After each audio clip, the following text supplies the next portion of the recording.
No Man's Sky has recently gone gold, which means we're that much closer to experiencing Hello Games' massive space opus. Let's take a look at 5 reasons why you should care about this survival space sim sandbox smorgasbord en route to its release on August 9th for PS4 and PC. 18 quintillion planets. No Man's Sky features more than 18 quintillion planets to explore. How much is a quintillion? Take a number and put 15 zeros after it. Add more than trillions and trillions of planets to that number, all of which take more than 580 billion years to explore. Of course, that number actually means more than 18 quintillion random combinations of elements that players will see throughout the game, but the size and scale of No Man's Sky is certainly an achievement.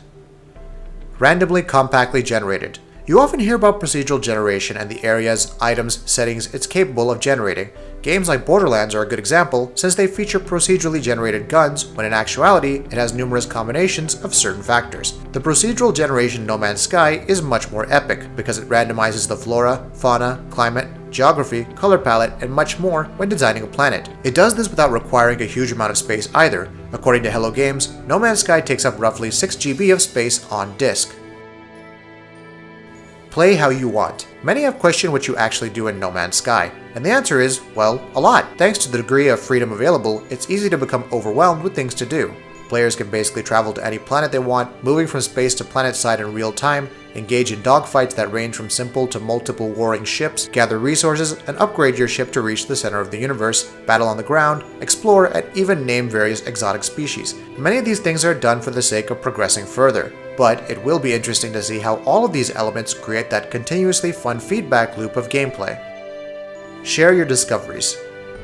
Saying that No Man's Sky has multiplayer is a bit complicated. The game doesn't put you on the same planet or even in the same universe as your friends, and as such, you'll rarely meet them in-game. However, your friends' achievements and their discoveries throughout their playthroughs will take an effect on your game. You may be casually exploring a universe and happen upon something that your friend discovered and named.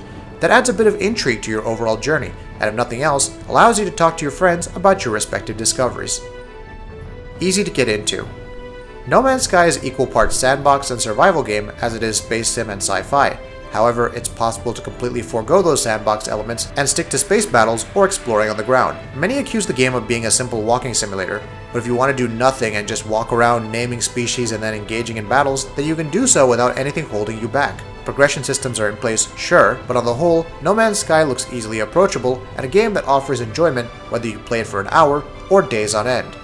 What are your thoughts on No Man's Sky? Let us know in the comments below, and we'll see you next time.